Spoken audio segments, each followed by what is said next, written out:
Hello, welcome back to the Borg Bunker. This is your Borg Resistance Not Futile podcast. Um, on this Friday, what is it now? 10th of April. I gotta get my glasses checked. Anyways, thoughts on what's been happening over the last few days. Like the global situation has stabilized to a certain extent. The United States is not sure exactly what is happening with them. Iran and Pakistan have basically taken all the American street cred and have distributed amongst the Islamic world. The United States is now seen as a bad joke. Israel has not stopped the war. There are, at the time of this writing, at least over 1.1 million people in southern Lebanon who are now displaced out of their homes because Israel has no other choice now. They are all in on this. Bibi has no way out. They are going to go through with their project of genociding and Lebensraum for Große Israel in the Middle East. I wrote this morning on a couple of posts after reflecting on some of the events that I saw in the news this morning that Israel is now, like they always have been, but they are now being seen by everybody for the fascist apartheid state that they actually are. The racism is just virulent. The amongst the people, like I mentioned him, I made a post on this on Blue Sky. Abby Martin did a brilliant dissection of the Israeli mindset, their zeitgeist of the entire frigging country, and it is not good. This is a very, very sick, damaged nation. This very sick, damaged nation has been, because the Americans, feckless as the United States always is, re-elected, after he tried to coup the entire society, the person who is most susceptible to Bibi's charms. Bibi tried this. He's been doing this for decades. Bibi tried to get Clinton to go to war against Iran. Bibi tried to get Obama to go to war. He tried to get Bush to go to war against Iran. Tried to get Biden to do it too. The only difference now is that he's found somebody who's so functionally stupid and being managed by such feckless morons. We're now in a situation where they are essentially directing American policy. America is trying to back out of this.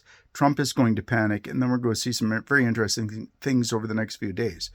Oil is not really going down very much because the Gulf is still status quo pro ante right now. Iran controls the Strait of Hormuz. Iran controls what's happening in the Middle East. Iran has basically been given a 2-week holiday to excavate all the missile launchers that they had stored away that the Americans and the Israelis bombed the entrances of, so that they can use them again. So while that is happening, neither the United States nor Israel have either the industrial or the economic ability to resupply their ordnance in order to resume this war. 2 weeks, maybe. But again, this 2-week thing is still a chimera as well, because Israel is still rolling hard into Lebanon. The Israeli Defense Force is fighting its way up to past Tyre and in order to permanently occupy the southern part of Lebanon, just like they did with Gaza, just like they did with the West Bank, just like they've done since they started. I think, though, this time we're actually seeing a shift because the world has sort of caught up to the bullshit. that Israel and the United States have been laying out for the last, well, I'm 55, certainly since before I was born. But I look back at this now, and I mean, even I, like as a Gen X guy who served in the Canadian Forces back in the day, I thought, Israel is that last bastion of democracy in the Middle East. Turns out I was an asshole.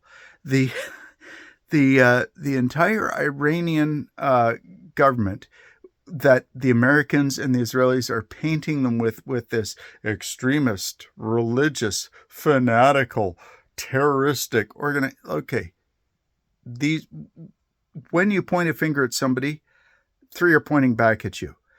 The Israelis and the Americans are responsible for essentially all the conflict that we've had over the last 55 years of my friggin' life in the Middle East. So what's going to happen next? Well, the United States handed to Iran and to Pakistan all of their credibility.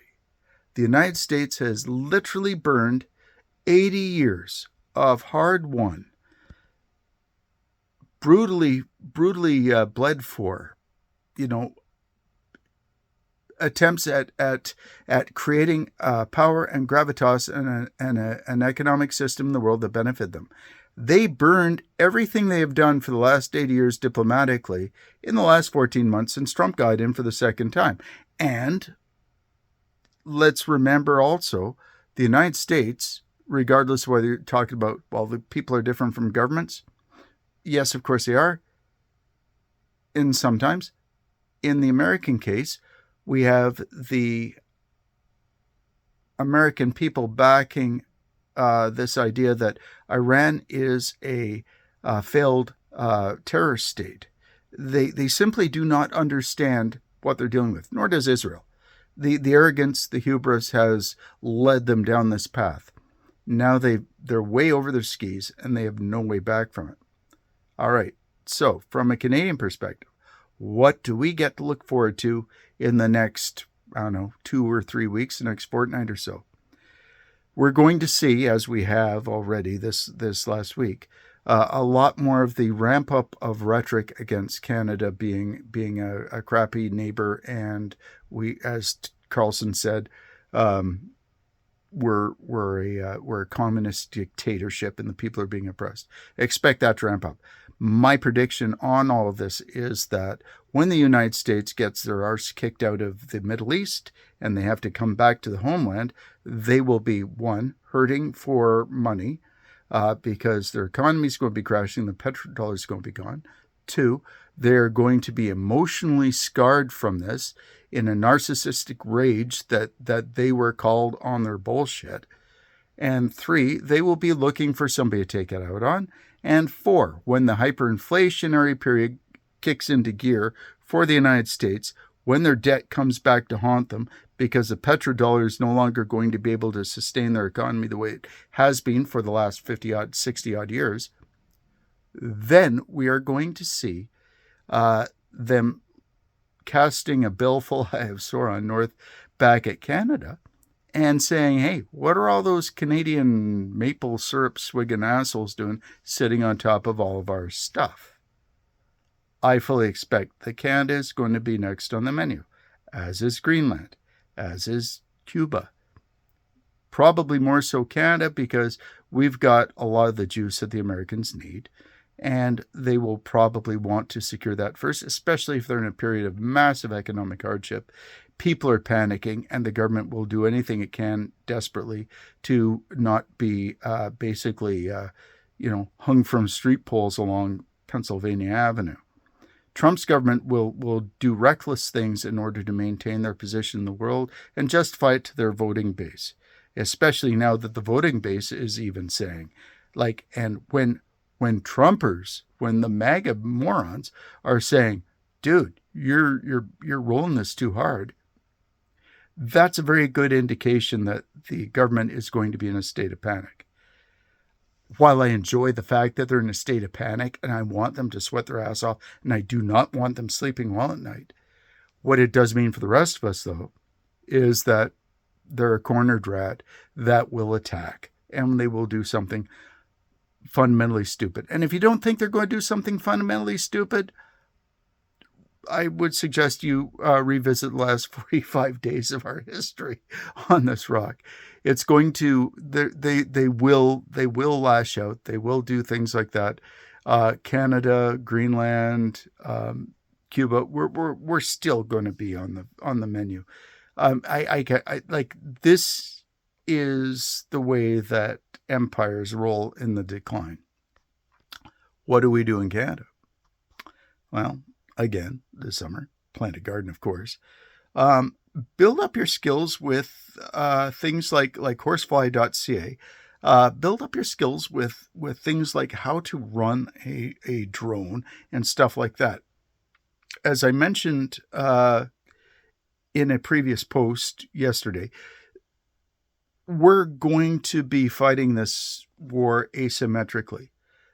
And the war is coming. No matter what happens in the United States, no matter if Trump gets fired, no matter, and if you're believing that the midterms are going to solve problems, you're lying to yourself. When all that stuff falls apart, we're going to be still in the menu. We in Canada need to figure out how to fight this asymmetrically so that we can maximize our brains against their brawn. Kind of like how Iran did. I would cite, I believe it's Malcolm Nance and Wajid Lion, who have been looking at this from an international and a Middle Eastern perspective. The United States are going to get their asses handed to them in the Gulf. Then they're going to be grumpy and sore and looking for something to take it out on. So, yeah, I guess essentially I fully expect them to be coming after Canada next. Probably before even Greenland, because we're closer, and they will even have less money at that point because they're going to be retreating from empire. And probably within the next 12 months, based on the economic shock that we've seen so far and the Trump tariffs and the way that they have absolutely mismanaged their economy, we're looking at the United States going into a hyperinflationary death roll or spiral.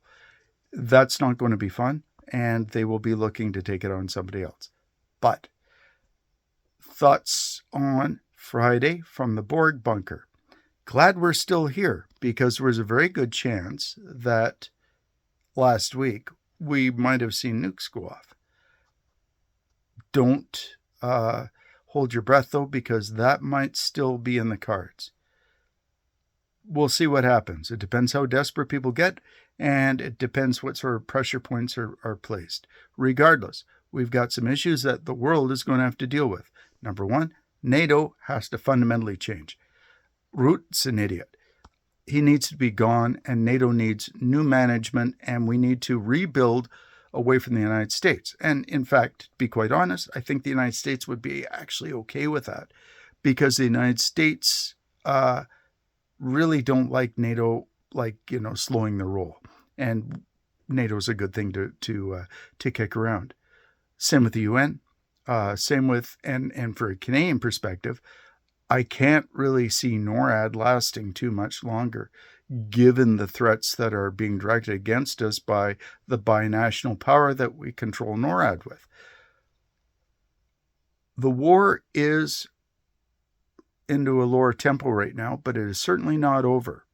Really want it to be over, but I cannot see any way how this is not going to continue grinding on for a very long time.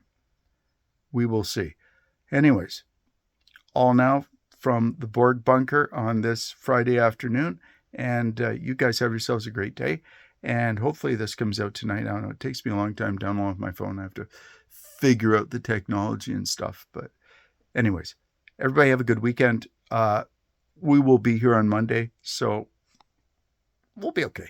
I think we can skate our way now past the nuclear horror that we were facing last week. But oh my Jesus, my friends, is it ever a frickin' roller coaster ride? Anyways, you guys take care, hug your kids, talk to your family, go fishing or something. It's a beautiful day today, so I might go out shopping with Dad. You guys take care, and I will talk to you tomorrow.